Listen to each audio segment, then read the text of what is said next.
They'll tell you the terror was born from ideology, from fanaticism, from Robespierre's madness. But that's too small, much too small. The real engine wasn't fervor, it was a machine. The Committee of Public Safety drafted the laws of suspects. They drafted the law of 22 Prairial. They stripped the courts of defense counsel. They stripped the accused of witnesses.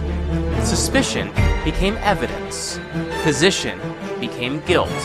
And in 47 days, the guillotine consumed 1,376 lives in Paris alone.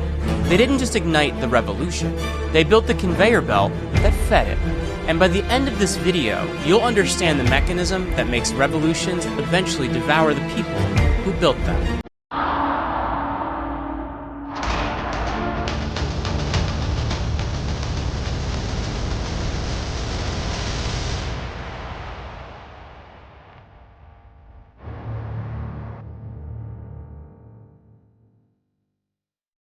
Welcome back to Hidden Forces in History. I'm your host, Jeremy Ryan Slate, CEO of Command Your Brand. Check us out at commandyourbrand.com. Now, our story. January 1793. Paris is hungry. The assignats, the revolutionary paper currency, are collapsing. Bread costs more than labor earns in a day. Austria and Prussia are massing troops at the borders. And the King of France is about to lose his head. Louis XVI went to the scaffold on January 21st. The executioner, Sanson, held the severed head up to the crowd. Some people cheered, some stayed silent, and a lot of them dipped handkerchiefs into the blood. But the king's death didn't stabilize the revolution. Actually, it detonated it. France was now a republic at war with half of Europe, a republic with no money, and a republic where the streets controlled the government more than the government controlled the streets. The National Convention, the Revolutionary Assembly, was already fractured into hostile camps. The Girondins sat on the right. They represented the provinces, the merchant class. They wanted a decentralized republic. They feared the Paris mob, and they feared one man in particular, Maximilien Robespierre. Robespierre sent with the Montsegrats on the left. He was a lawyer from Arras, thin, pale, extremely precise. He dressed immaculately, spoke softly, and dismantled opponents in these long, careful, legal arguments that felt less like speeches and more like prosecution briefs. And the important thing is, he never really held executive power in the way we think about it now. He didn't command armies. He didn't control the treasury. But he controlled something more dangerous. He controlled the definition of virtue. The Law of Suspects passed on September 17, 1793, and what it created was a legal category that hadn't previously existed in French jurisprudence. The suspect. Not the accused, not the convicted, the suspect.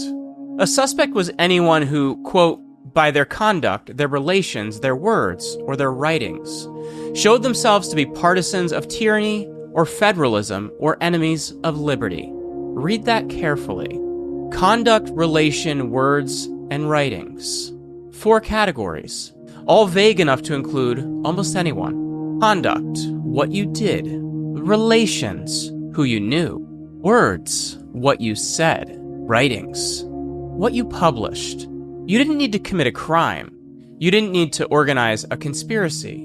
You just needed to become the kind of person somebody no longer trusted. And the people deciding that trust were revolutionary tribunals staffed by committee appointees. Surveillance committees, comités de surveillance, appeared across Paris, every neighborhood, every district, eventually every town. They kept lists. They accepted denunciations from anyone, anonymous or signed, verified or not. A neighbor could report you. A servant could report you. A business rival could report you. And once your name entered the system, you entered the machine. The surveillance committee forwarded your case to the district tribunal. The district tribunal could hold you indefinitely and without formal charge. There was no habeas corpus anymore. The revolution had abolished it. There was no real presumption of innocence either. The law of suspects had inverted that completely. You were guilty until the committee decided otherwise. and the committee almost never decided otherwise. Between September 1793 and July 1794, roughly 500,000 people across France were declared suspects. 500,000. In a nation of 28 million people, nearly 2% of the population fell under active legal suspicion. That's not justice. That's a dragnet. The Girondins were the first major faction to feel it. They opposed the committee's centralization. They questioned the September massacres of 1792, the prison killings. They warned the revolution was starting to consume its own foundations. In October 1793, Girondin leadership was put on trial before the Revolutionary Tribunal. The trial lasted 5 days. The verdict was already decided. 21 Girondins went to the guillotine, and their bodies were dumped into a mass grave. The right wing of the convention was gone. And the critical point here is that the purge was legal. The committee didn't seize power through a coup. They passed laws. They convened tribunals. They produced verdicts. The whole process operated within the revolutionary government's own emergency framework. That's how systems like this work. They don't usually break the rules. They rewrite them. With the Girondins eliminated, the convention became dominated by the Montagnards. But the Montagnards themselves weren't unified. They never really had been. On the extreme left sat the Hébertistes, followers of Jacques Hébert, editor of the radical left-wing newspaper Les Paris de Chance. Hébert wanted the revolution pushed further and faster. He demanded de-Christianization. He demanded violent enforcement of price controls. He demanded the terror accelerate or that the committee itself be replaced. Robespierre called Hébert's faction the foreigners' faction, meaning, more precisely, that their extremism served foreign interests, whether intentionally or not, because pushing France into chaos would invite invasion. In March 1794, Hébert and 18 allies were arrested. The trial lasted 3 days. They went to the guillotine on March 24th. The left wing was eliminated. Legally, again. But the committee still wasn't done, because once the acceptable political band narrows from one side, pressure builds from the other. Then came the Dantonists. Georges Danton had been one of the revolution's great voices, the orator of September 1792. Audacity, more audacity, always audacity. He'd been central to the revolution's momentum. But by 1794, Danton wanted the terror to end. He argued that the committee was becoming the thing it claimed to oppose. He called for clemency, peace negotiations, restraint. Robespierre called Danton's faction the Indulgents, soft on counter-revolution, dangerous to the Republic. On March 30th, 1794, Danton and 13 allies were arrested. Now Danton posed a different kind of threat, because he was genuinely popular. He could sway the tribunal. He could sway the galleries watching the trial. So the committee responded the way systems like this often respond. They changed the procedure. The Law of 22 Prairial passed on June 10, 1794, drafted by Robespierre and Couthon. It became the most efficient killing mechanism the revolution ever produced. Here's what it did. It broadened crimes against the Republic so dramatically that almost any political behavior could qualify. It removed defense counsel from revolutionary tribunals. It removed defense witnesses. It removed meaningful cross-examination. And it reduced outcomes to only 2 possibilities: acquittal or death. Nothing in between. No prison, no exile. Acquittal or the guillotine. And the timelines accelerated. Trials that used to take days now took hours. Some took minutes. The tribunal president read the charges. The accused was allowed a brief response. The jury voted. That was it. Between June 10th and July 27th of 1794, just 47 days, the Revolutionary Tribunal in Paris executed 1,376 people, about 29 per day, more than one every hour, around the clock, for 47 days straight. Before Prairial, the tribunal averaged 5 executions in a week. After Prairial, it averaged 29 in a day. That increase didn't happen because they built more guillotines. It happened because they removed the procedural barriers between accusation and death. Danton's own trial had technically occurred under the older procedures. He defended himself brilliantly, mocked the prosecution, appealed directly to the galleries and to history. It didn't matter. And the verdict had already been decided. Danton went to the scaffold on April 5th, 1794. His final words were directed at the executioner. "Show my head to the people. It will be worth more seeing." And I think Danton understood exactly what was happening at this point. He understood what the machine had become. And he understood something else too. The machine had no reverse gear. With the Girondins purged from the right, the Hébertistes purged from the left, and the Dantonists purged from the center, the convention became hollowed out. The survivable band of revolutionary virtue narrowed to almost nothing. And this is really the mechanism underneath the terror. Revolutionary justice wasn't behavioral, it was positional. What mattered wasn't what you had done, what mattered was where you stood. And where you stood was determined by whoever controlled the definition of virtue that week. The Girondins were virtuous revolutionaries in 1792, and then came the counter-revolutionary suspects in 1793, not because their behavior changed, because their position relative to the committee's new center changed. The Hébertistes were celebrated radicals in 1793. Then they became foreign agents in 1794. Same people, same beliefs, different label. The Dantonists were the conscience of the revolution in 1792. By 1794, they were indulgent traitors. Again, same arguments. Same man, different classification. That's the structural trap. Not simply the violence itself, but the positional nature of the violence. Your safety depends not on what you do, but where your faction currently sits inside the ruling taxonomy. And the taxonomy keeps moving. The committee understood this instinctively, and over time it created a psychology with no real exit path.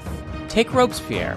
By the summer of 1794, he was the most powerful man in France. But he couldn't step down. Stepping down meant irrelevance. Irrelevance meant vulnerability. Vulnerability meant the guillotine. He had signed too many death warrants, purged too many factions, created too many enemies among the survivors. Every sparred rival was a potential avenger, and the execution left behind family, friends, and allies who remembered. So Robespierre wasn't holding power simply because he desired it. He was holding power because releasing it had become fatal. This is the acceleration trap. Every purge creates new enemies. New enemies require new purges. Those purges create still more enemies. This cycle, it doesn't slow down. It speeds up, until eventually it reaches the accelerator himself. On July 26, 1794, Robespierre addressed the convention in a 2-hour speech. He warned about conspiracies, threatened unnamed traitors, demanded another purge, but he never specified targets. And that's where everything changed. Every deputy in the convention had something to fear by then. Every deputy had voted for the executions, signed decrees, condemned factions. Everyone understood the next list might include them. So when Robespierre demanded more purges without naming names, the convention suddenly felt the same pressure the Girondins, Hébertistes, and Dantonists had before they ever fell. And they reacted before he could.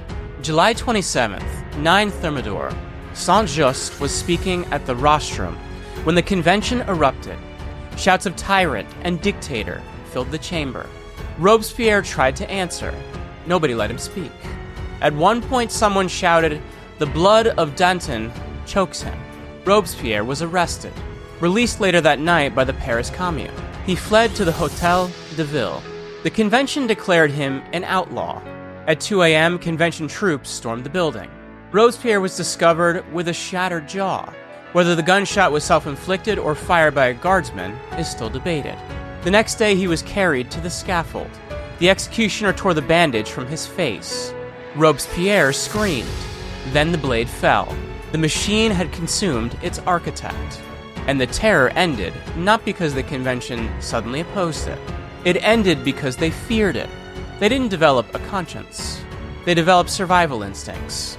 The same deputies who approved every purge, every tribunal, every execution, suddenly discovered the danger of unlimited revolutionary justice, at the exact same moment that they themselves became potential targets. And this pattern isn't unique to France. The Soviet Union replicated almost the exact same structure. Stalin's purges followed identical positional logic. Old Bolsheviks, the men who built the 1917 revolution, became the enemies of the people, not because their beliefs changed, because their position relative to Stalin's center had changed. The Moscow trials from 1936 to 1938 eliminated the right.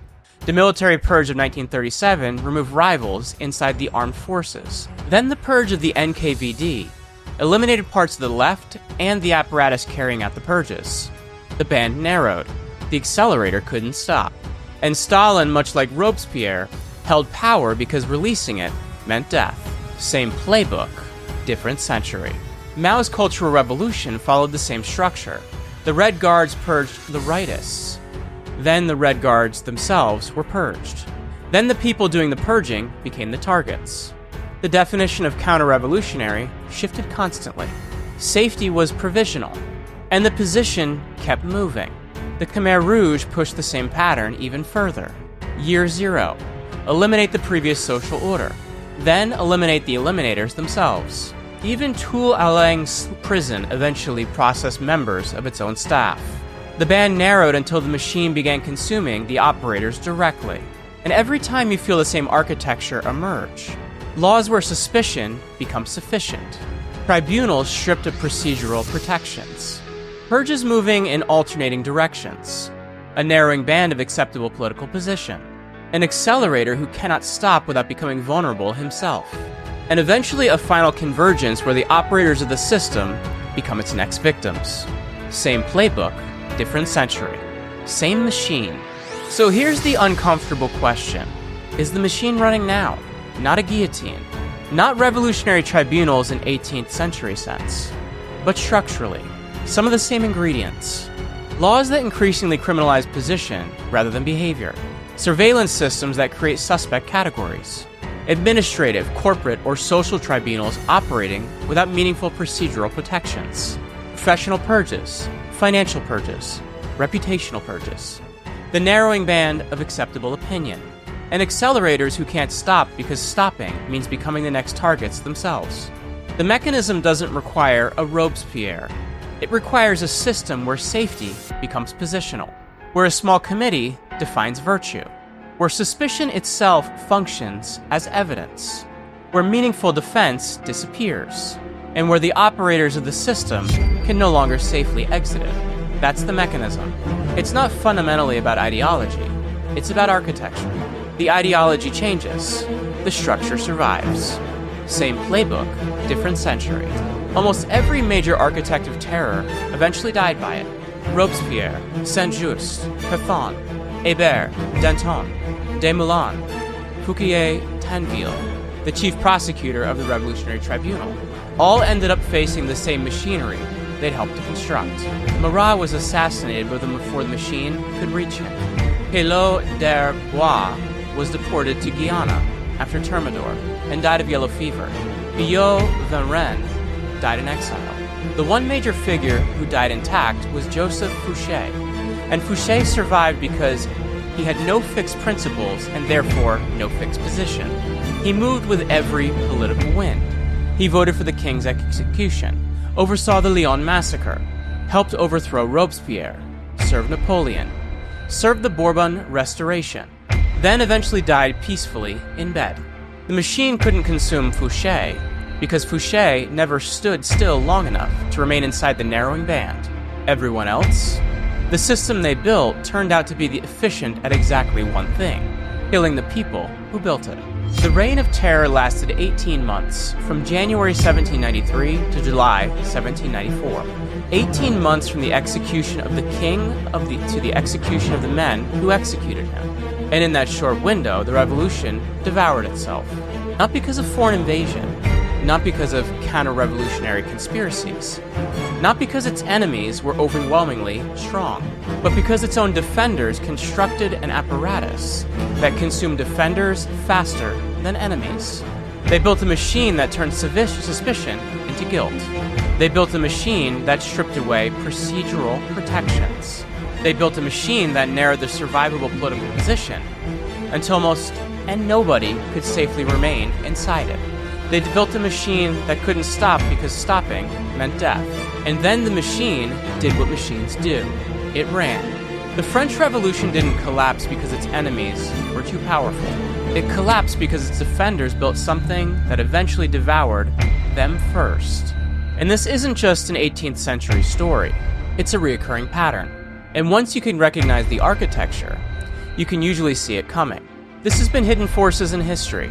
I'm Jeremy Ryan Slate, and thank you for handling my terrible French pronunciations. Please like this video, leave us a comment, and smash the subscribe button if you want more Hidden Forces in History.